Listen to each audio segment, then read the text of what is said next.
네, 선생님들 안녕하세요. 오늘은 기다리는 사람들 삶이라는 제목으로 또 대림절 이 시기에 누가복음 2장 1절에서 20절까지 말씀을 배워보도록 하겠습니다. 오늘은 좀 성경이 달라졌습니다. 이전에는 새번역이나 아니면 개역개정 성경을 저희가 봤다면 이제 저번 주쯤에 새한글 성경이라고 드디어 대한성서공회에서 최신 번역본으로 성경이 하나 나왔습니다. 물론 예배에서 사용할 이제 대예배에서 사용할 용도는 아니고 이제 청소년들이나 이제 교회 학교에서 사용할 수 있도록 더 쉽게 그리고 현대에 더 맞는 번역으로 이제 번역한 성경이에요. 그래서 그 성경을 이제 그 성경으로 저희가 한번 봐보려고 합니다. 누가복음 2장 1절에서 20절까지 말씀을 함께 눈으로 따라 읽으시면 좋겠습니다. 그 즈음에 있었던 일이다. 카이사르 아우구스투스가 명령을 내려 제국 전체 인구 총조사를 하게 했다. 이 인구 총조사는 키레니우스가 시리아를 다스리게 된 뒤로는 처음 한 것이었다. 그래서 모두가 인구 총조사를 받으러 갔다. 저마다 자기의 고향 도시로 갔다. 요셉도 갈릴레아의 도시 나사렛에서 유데야에 있는 다윗의 도시로 올라갔다. 그곳은 베들레헴이라고도 했다. 요셉이 다윗 집안 사람으로 다윗의 후손이었기 때문이다. 인구조사를 받으러 마리아와 함께 갔는데 마리아는 그와 약혼한 사이로 임신 중이었다. 그들이 거기에 있는 동안에 마리아가 아이 낳을 달이 다 되었다. 마리아는 아들을 낳았다. 첫 아이였다. 그 아이를 포대기에 싸서 구유에 눕혀놓았다. 그들에게는 묵을 곳이 없었기 때문이다. 바로 그 지역에서 목자들이 들판에서 지내며 밤에도 자기들의 양떼를 지키고 있었다. 그런데 주님의 천사가 그들에게 불쑥 나타났다. 그리고 주님의 영광이 그들을 둘러 비쳤다. 그들은 큰 두려움에 빠졌다. 그 천사가 그들에게 말했다. 두려워하지 마세요. 자, 내가 그대들에게 좋은 소식을 알립니다. 온 백성에게 큰 기쁨이 될 소식입니다. 그대들을 위해 오늘 구원자가 태어나셨어요. 그리스도 주님이요. 다윗의 도시에서요. 그대들에게 징표가 될 일은 이것입니다. 그대들은 포대기에 쌓여서 포레기에 쌓여서 구유에 누워있는 갓난아기를 찾아낼 것입니다. 갑자기 그 천사와 함께 하늘에 큰 군대가 나타나서 하나님을 찬양하며 말했다. 영광, 더없이 높은 곳에서 하나님께, 땅 위에는 평화, 하나님이 좋게 보시는 사람들 가운데. 천사들이 목자들을 떠나 하늘로 올라가고 나서 목자들이 서로 말했다. 그러면 베들레헴에 어서 가서 얼른 건너가서 일어난 이 일을 봅시다. 주님이 우리에게 알려주신 일을요. 그러고는 서둘러 가서 마리아와 요셉과 구유에 누워있는 갓난아기를 찾아냈다. 목자들이 보고는 이 아이를 두고 천사들이 해준 말을 그대로 그들에게 알려주었다. 들은 사람들은 모두 목자들이 자기들에게 해준 말을 놀라워했다. 한편 마리아는 이 모든 말을 곰곰이 생각하며 마음속에 담아두고 있었다. 목자들은 돌아가는 길에 자기들이 듣고 보았던 모든 것을 두고 하나님께 영광을 돌리며 찬양했다.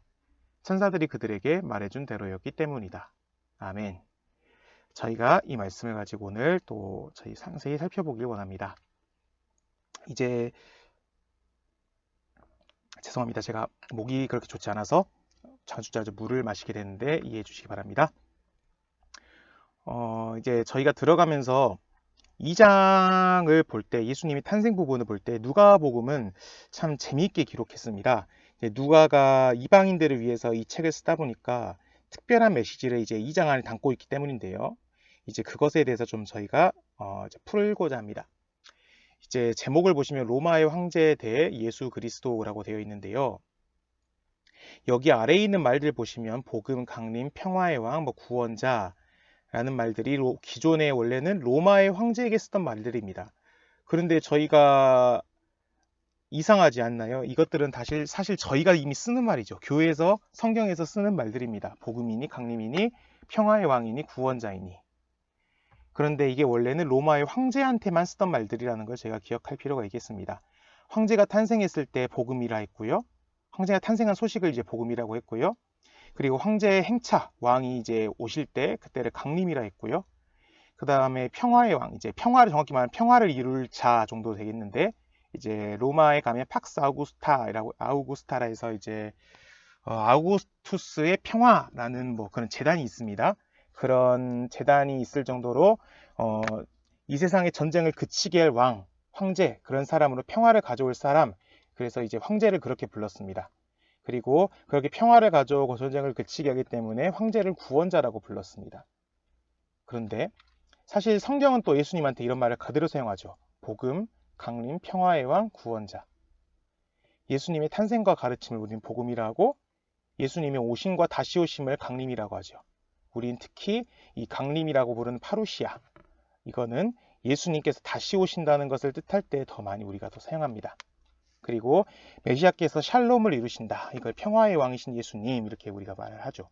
그리고 예수님께서 구원하시는 분이시기 때문에 예수님께 우리는 구원자라는 말을 사용합니다.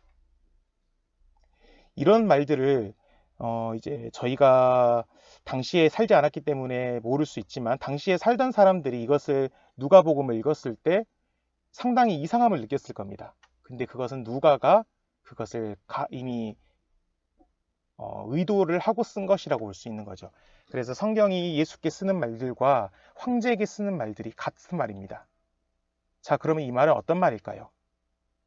더군다나 누가복음 1장을 보시면, 2장 1절을 보시면 아우구스투스가 이제 명령을 내렸다. 그래서 뭐 인구 총조사를 하겠다, 이런 말이 있고, 그 다음에 2장 11절에 보면 천사를 통해서 하나님께서 또 선포하시는 말씀이 있습니다. 선포가 두 개가 나오는데, 참 왜 이렇게 대조를 이루게 이렇게 누가가 썼을까? 이것은 분명히 어떤 의도가 담기고 누가가 일부러 이렇게 쓴 것이라고 저는 알 수 있겠습니다. 누가가 이 안에 담고자 하는 의미는 많겠지만, 그것은 점차 저희가 좀 더 뒤에서 자세히 살펴보겠고, 여기에서 살펴볼 것은 세상의 통치자로 로마의 황제가 군림하고 있지만, 시끄럽게 군림하지만 진정한 통치자이신 분은 조용히 태어나셨습니다. 그리고 세상의 통치자는 만유의 통치자의 도구일 뿐이죠. 그리고 그 이상 그 이하도 아니다. 이것을 누가는 분명히 담고 싶었을 겁니다. 아우구스투스가, 로마 황제가 이렇게 명령을 내려서 예수님이 베들레헴으로 가서 거기서 태어나게 한 거는 미가서에 있는 하나님의 예언을 이루시기 위함이죠. 아우구스투스의 명령도, 세상을 다스린 사람의 명령도 사실 하나님의 크신 계획 속에서 놀아나는 그런 도구일 뿐이고, 하나님을 능가하는 뭔가 있는 그런 거는 아니라는 걸 우리는 알 수 있겠습니다. 세상의 통치자는 다 하나님의 계획 속에서 잠시 쓰이는 도구일 뿐입니다. 그것을 누가복음은 담고 있고 말하고 있습니다. 그리고 이제 구원자로서 평화를 이룰 자는 로마 황제가 아니라 예수님이고, 메시아의 평화, 이 세상의 평화를 이룰 사람도 오직 예수님뿐이고, 진정한 복음은 황제가 아니라 예수님의 탄생이고, 진정한 임재는 황제의 행차가 아닌 예수님의 오심이다. 이것을 분명히 누가는 말하고 싶었고, 그래서 이렇게 황제한테 쓰는 말들을 예수님에 대해서 그대로 쓰고, 그리고 그것은 오늘날까지 우리는 여전히 사용하고 있다는 것을 볼 수 있겠습니다. 그리고 오늘 말씀 보면 저희가 목자들에 대해서 볼 수 있습니다. 사실 이 목자들에 대해서 저희가 본과에서 주로 다루게 되는데요. 목자들에 대해서 조금 살펴보자면, 이 사람들은 좀 특별한 사람들이 아니라 무척이나 평범한 사람들이란 걸 제가 기억할 필요가 있습니다.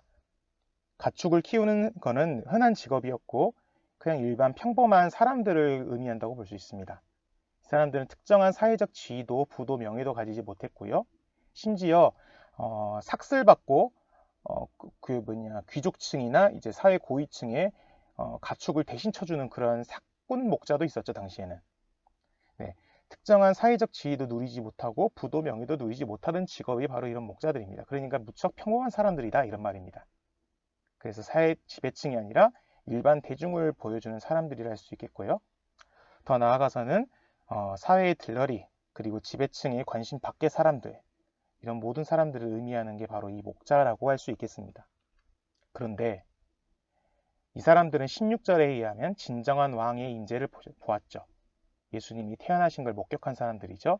그리고 천사가 전한 복음을 들은 사람들입니다. 그리고 이 복음을 다시 전한 사람들이고요. 천사들의 찬양처럼 하나님께 영광 돌린 사람들이 바로 이 목자들이었습니다. 좀 더 뒤에서 자세히 살펴보겠지만, 천사나 이런 어떻게 보면 계시잖아요. 하나님께서 들려주시는 말씀을 천사들이 전해주는 거니까. 그런 계시들은 어떻게 보면 종교적 지도자들인 제사장들한테 일어나야 할 것 같은데 제사장들은 아무것도 듣지 못했습니다. 그리고 이 복음을 전하고 왕께서 오신다는 걸 전하는 사람들은 특별한 사절이나 왕이 보내는 어떤 그런 신하들, 고위 어떤 지배층에 속할 텐데, 그런데 이 복음을 전한 사람들은 오히려 평범한 사람들이었다는 거죠. 그리고 왕을 뵐 수 있는 사람들도 다 뵐 수 있는 게 아니라 정말 선택받은 사회적 고위층, 그게 격에 맞는 행동이기 때문에 그렇게 사회 고위층만이 가능했는데 이 평범한 사람들이 진짜 왕을 배웠다. 누가복음은 그렇게 전하고 있습니다. 이거에 대해서는 뒤에서 다시 또 보도록 하겠습니다. 이 말씀을 보면서 하나님의 구원과 복음을 보고 듣는 사람들은 평범한 사람들이다. 이것에 저희가 사실 초점을 두어야 할 것입니다. 오히려 예수님의 탄생을 기다리지 않고 예수님을 죽이려 했던 헤롯 왕의 모습을 저희가 볼 수 있고, 그리고 진짜 메시아를 죽이는 대제사장들의 모습을 볼 수 있고, 그리고 지도층의 모습을 볼 수 있습니다. 이렇게 하나님의 복음과 구원은 평범한 사람들이 더 많이 듣고 봅니다. 모두에게 주어져도 정말로 듣고 보는 사람들은 일부 사람들이죠. 그래서 참 두렵고도 놀라운 말씀입니다. 저희는 높아지기를 원하고 잘되기를 원하지만 사실 하나님의 관심은 저희가 잘되고 높아지는 그런 게 아니라 어떻게 보면 더 낮아지는 걸 수도 있겠고요. 그래서 더 하나님의 말씀에 순종하고 더 귀 기울일 수 있도록 하는 게 어떻게 하나님의 뜻이 아닐까 이런 생각이 또 듭니다. 또 이 말씀을 보면서 고린도후서 4장 7절에 바울이 이런 말을 하죠. 우리가 이 보배를 질그릇에 가졌으니 이는 이 가장 큰 이런 능력들이 하나님께 속해 있는 것이지 우리에게 속한 것이 아님을 보여주게 하려 함이라. 뭐 이런 말이 고린도후서 4장 7절에 나타납니다. 우리가 평범한 사람들이기 때문에 하나님의 은혜나 하나님의 사랑은 더욱더 커지는 것이고, 그래서 하나님의 은혜는 더욱더 크기 때문에 우리는 감사하다고 말씀드릴 수밖에 없는 겁니다. 그 누구도 하나님 앞에 나의 출신이나 나의 어떤 재산이나 이런 것들을 자랑하지 못하도록. 그런데 저희는 재산이나 그런 것들을 자랑하길 참 좋아하죠. 참 이게 사람의 본성인 것 같습니다. 저희가 그런 사람들이 되지 않도록 더 깨어서 주님을 기다리고, 그런 정말 바울이 했던 것처럼 세상의 명예나 그런 것들은 다 안 좋은 것을 여기고 버리는 사람들이 되었으면 좋겠습니다. 이제 본격적으로 말씀에 들어가서 자세히 좀 살펴보면, 말씀 중에 11절에 보면 오늘이라는 표현이 나타납니다. 여기에서 이제 성경에서 오늘날 혹은 지금 오늘이라는 표현이 들어가면 이거는 좀 주의 깊게 바라보셔야 합니다. 오늘, 지금이라는 표현이 성경에서 나타날 때 그거는 구원과 밀접한 관련이 있는 사건이고 밀접한 관련이 있는 표현이기 때문입니다. 구약 성경이든지 신약 성경이든지 그렇습니다. 그래서 오늘이나 지금이라는 말이 나오면 꼭 다시 한번 거기를 집중해서 봐보시면, 깊이 묵상해 보시면 참 많은 하나님 은총이 있을 것입니다. 이제 하나님의 구원은 어제, 내일 이런 과거나 미래의 사건이 아니라 오늘, 지금 이곳에서 일어나야 합니다. 바로 예수님의 복음을 듣고 예수님의 뒤를 따름으로써 오늘, 지금 이곳에서 하나님의 구원은 임합니다. 우리에게. 예수님도 오늘 이 구원이 이 집에 임하였다 이렇게 말씀도 하시고, 그리고 사도 바울도 보라 지금은 은혜 받을 만한 때요 라고 이제 이렇게 말씀하는 것을 저희가 쉽게 찾아볼 수 있겠습니다. 그래서 참 이 구원의 날, 더군다나 이 천사도 오늘 너희에게 기쁜 소식을 전한다 하면서 다윗의 동네에 구세주께서 나셨다 이 소식을 전하죠. 오늘 참 하나님의 구원은 바로 지금 나한테 일어납니다. 그것이 하나님의 사랑인 것 같습니다. 그리고 천사들이 또 이렇게 찬양을 하죠. 영광 더없이 높은 곳에서 하나님께, 땅 위에는 평화, 하나님이 좋게 보시는 사람들 가운데. 여기에서 먼저 영광에 대해서 그리고 평화에 대해서 보고자 합니다. 하나님이 이루실 일들을 통하여, 뭔 말이냐면 이게 우리말로 번역하다 보니까는 조금 어색한 것 같은데, 이제 원어로 보면 이 운율이 있습니다. 그래서 참 영광과 평화가 강조된다는 걸 볼 수 있는데요. 하나님께 영광, 사람에게 평화, 땅 위에는 평화, 이것을 저희가 볼 수 있는데, 이것을 좀 연결해서 해석하면 땅 위의 평화가 하나님께 영광이 된다는 말을 먼저 이 말은 내포하고 있습니다. 그러니까 땅 위의 평화가 무엇이냐? 그거는 메시아께서 이루실 평화인데요. 이 메시아께서 이루실 평화를 누리는 사람들은 하나님께서 좋게 보시는 사람들입니다. 이 좋게 보시는 사람이라는 말이 더 정확하게 아주 엄밀하게 좀 번역을 하면 하나님께서 기뻐하시는데 그 기뻐하심을 입은 사람들이에요. 그러니까 하나님의 호의, 이런 은혜를 입은 사람들을 말합니다. 그러니까는 이 자체가 은혜입니다. 은혜라 볼 수 있는데, 이 은혜를 누리는 사람들 가운데에 하나님, 그 우리의 평화가 있고 메시아의 평화가 있고, 그 메시아가 이루실 평화가 하나님께는 영광이 된다는 것입니다.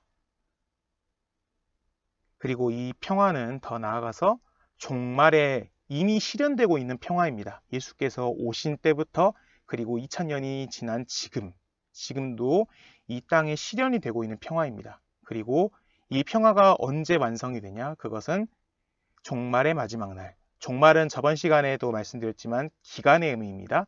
어떤 한 시점이나 날의 의미가 아니에요. 종말은 기독교가 말하는 종말이란 기간입니다. 예수께서 처음 오셨던 그때부터 마지막 오시는 그날까지, 네, 그 시점까지가 이제 우리는 종말이라고 부르는 기간인데, 그 기간의 맨 마지막 날, 그러니까 주님께서 다시 오실 날, 그날에 완성된다 이 말입니다. 그리고 이 평화에 대해서 조금 더 자세히 살펴보면 평화의 개념이 여러 가지가 있습니다. 이제 성경에서 나오는 여러 가지 평화가 있는데, 정확히 말하면 성경이 말하고자 하는 평화는 하나고요. 나머지는 세상 사람들이 이해하는 평화입니다. 이제 먼저는 팍스라고 부르는 이제 라틴어인데, 로마인들의 평화입니다. 로마식 평화인데, 이거 오늘날에도 여전히 이게 오늘날 모든 사람들에게 통용되는 평화입니다. 힘을 통한 전쟁의 억제, 또 다른 말로 하면 힘의 균형, 이렇게 말도 합니다. 로마의 유명한 격언 중에 하나가 Si vis pacem parabellum이라는 말이 있습니다. 이게 뭐 라틴어인데 이것도 번역하면 네가 평화를 원하면 전쟁을 준비하라, 이런 말입니다. 그러니까 압도적인 무력으로 다른 사람이 넘보지 못하도록 해서 전쟁이 일어나지 않도록 하는 무척이나 현실적인 평화이죠.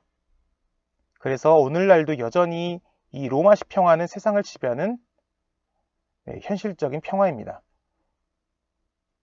이거는 여전히 휴전국가인, 물론 지금 아직 종전선언을 준비하고 있다고 하지만 여전히 평화를 누리지 못하고 있는 우리나라가, 사실 평화라고 생각하는 평화는 이 팍스입니다. 근데 이건 성경적인 평화가 아니에요. 일반적인 평화고 가장 평화답지 않은 평화입니다. 그 다음에 에이레네라는 이제 평화인데, 이제 이거는 헬라어입니다. 그러니까 그리스 사람들이 생각했던 평화인데, 그리스 사람들은 이제 도시국가예요. 도시국가. 원래는 옛날에 도시국가들로 막 이렇게 이루어져 있다 보니까 어떤 전쟁도 있었고 막 이렇게 여러 일들이 많았었는데, 그 어떤 커다란 그런 전쟁이나 사건, 그런 커다란 사건들 사이에 소강기라고 해야 하나? 그런 소강기에 있는 그런 아무것도 없는 조용한 상태, 그런 상태를 이제 에이레네라 불렀습니다. 물론 헬라어 신약 성경이 이제 샬롬을 번역하기 위해서 이 에이레네라는 표현을 그대로 사용하긴 하는데, 사실 이거는 정확히 말하면 성경의 그냥 번역어지 정확한 성경적 평화는 아닙니다. 이거는 소극적인 평화죠. 전쟁과 전쟁 사이에 있는 어떤 평화이기 때문에 평화를 이루고자 해서 이룬 게 아니라 그냥 어쩌다 보니까 이루어지는 평화입니다. 그런데 성경이 말하는 평화는 무엇일까요? 그건 샬롬이라고 우리가 쉽게 말하는 겁니다. 이제 샬롬이라고 우리가 부르는 평화는요, 온 세상의 하나됨과 조화, 그 다음에 함께 균형을 이루고 모두가 이제 조화를 이루어서 모두가 번영하는 것, 이것을 샬롬이라고 말합니다. 이제 이게 성경의 평화인데, 가장 이것을 잘 보여주는 말이 저는 이 예언자들의 말이라 생각합니다. 칼을 쳐서 보습을 만들고 그들의 창을 쳐서 낫을 만들 것이며 이 나라와 저 나라가 다시는 칼을 들고 서로 치지 아니하며, 이 뒤에도 말씀이 있는데, 다시는 전쟁을 연습하지 아니하리라. 아멘. 이 말씀이 정말 모든 예언자들이 기본적으로 깔고 있는 사상입니다. 이사야, 요엘, 미가, 호세아, 시편에 나타나기도 하고, 이 뒤에도 많지만 제가 다 인용을 할 수가 없어가지고 몇 개만 인용했는데, 이것이 메시아께서 이루실 예언자들이 전한 평화입니다. 사실 저희는 이 평화를 위해서 힘쓰는 자들이 되어야 하고, 주님께서 화평케 하는 자들, 그들은 복이 있다, 그들이 하나님의 아들이라 일컬음 받을 것이다 라고 저희에게 말씀해 주셨는데, 산상수훈에서 그때 말하는 평화인데요, 그 평화를 이루는 자들, 평화를 만드는 사람들은 바로 이런 샬롬을 만드는 사람들입니다. 바로 이런 사람들이 하나님의 딸이고 아들이라고 하나님께 부름받고 세상 사람들에게 부름받는, 그런 칭찬받는 그런 사람들이 된다고 주님께서는 분명히 저희한테 가르쳐 주셨지요.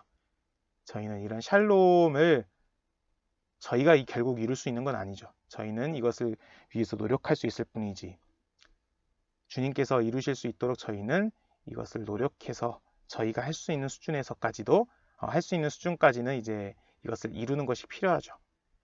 이 샬롬을 정말 저희를 통해서 메시아께서 이루시고 마침내 완성시키실 때 그것이 하나님께 영광이 된다고 이 성경 말씀에서는 가르치고 있습니다. 그리고 20절 맨 마지막인데, 목자들은 자기들이 듣고 보았던 모든 것을 두고 하나님께 찬양하며 영광을 돌리며 찬양했다, 이런 말이 있습니다. 20절 말씀인데, 이게 어떻게 보면 저는 이 누가가 전하고 싶었던 예수님의 탄생 이야기였던 것 같습니다. 이게 뭔 말이냐면, 왕을 뵌 사람들이라고 제가 말했는데, 왕이란 여기서 황제를 말할 수도 있습니다.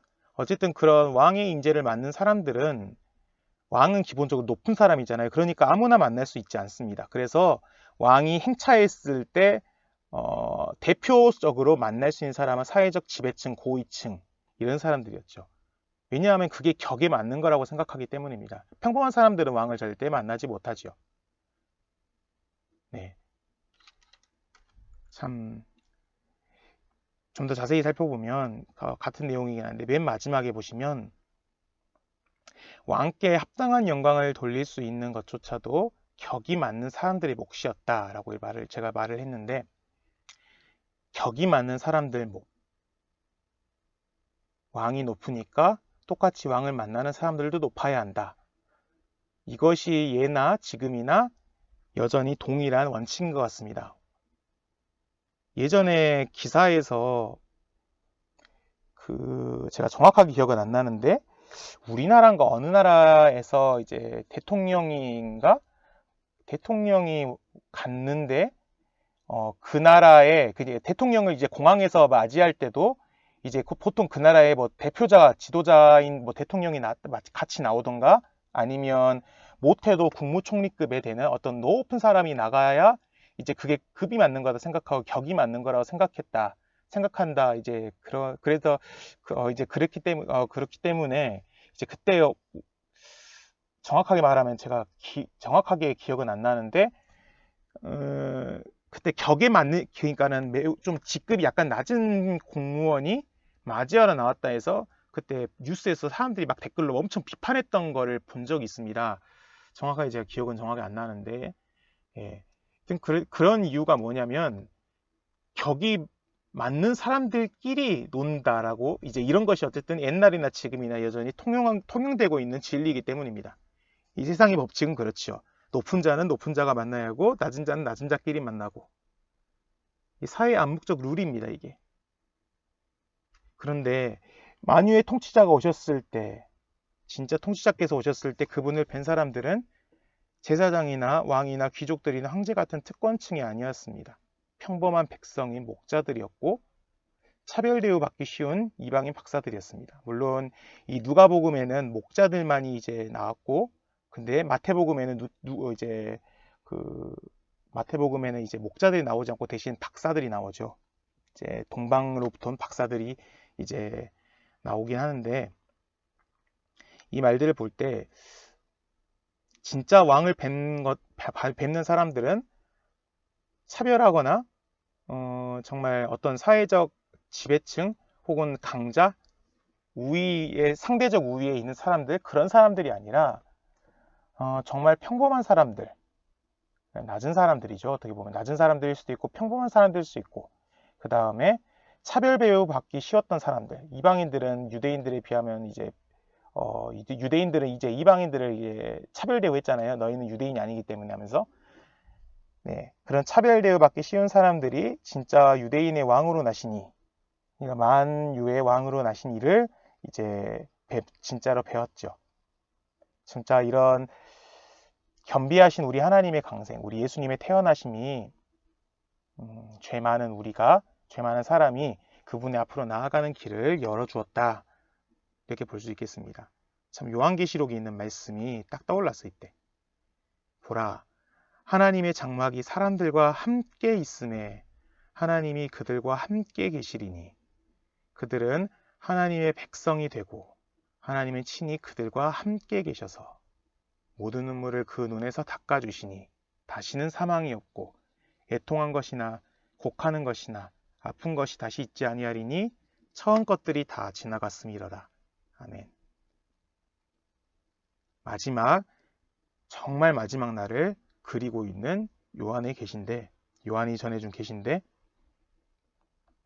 참 이 날이 저희에게 속히 왔으면 좋겠습니다.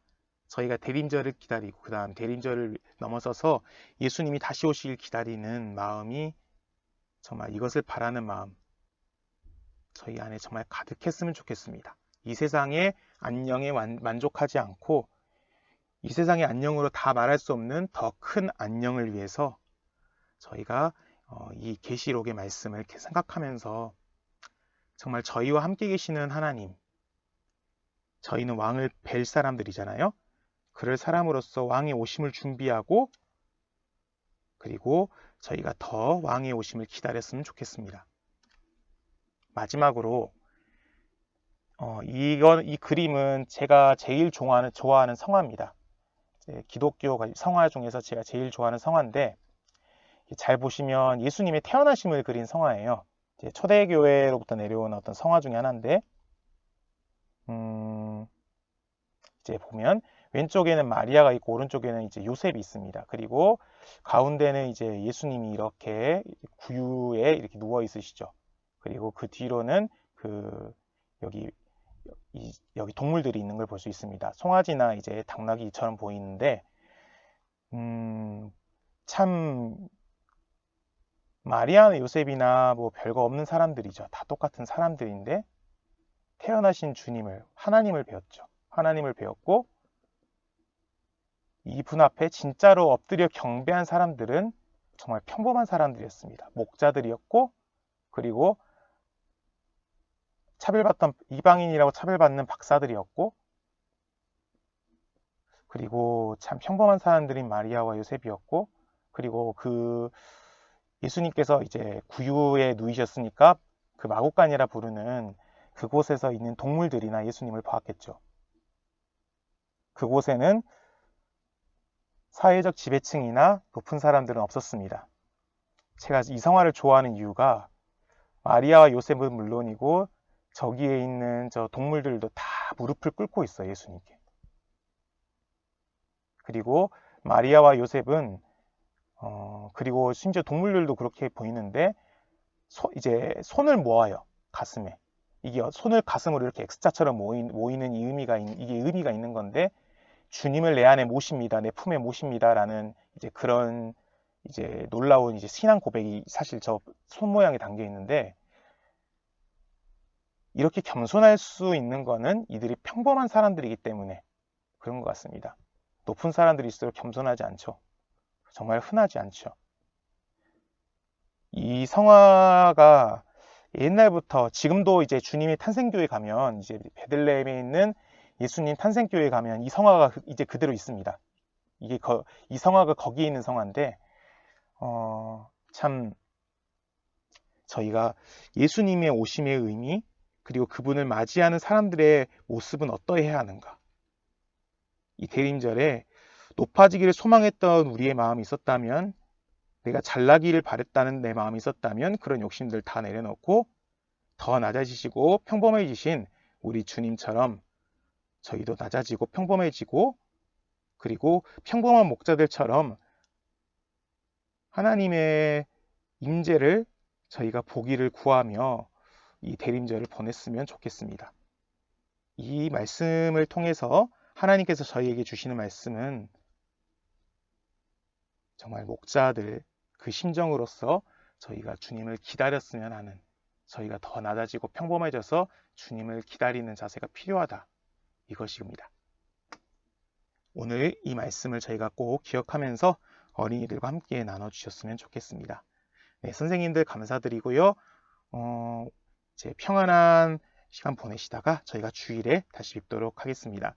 시간 내주셔서 정말 감사드립니다.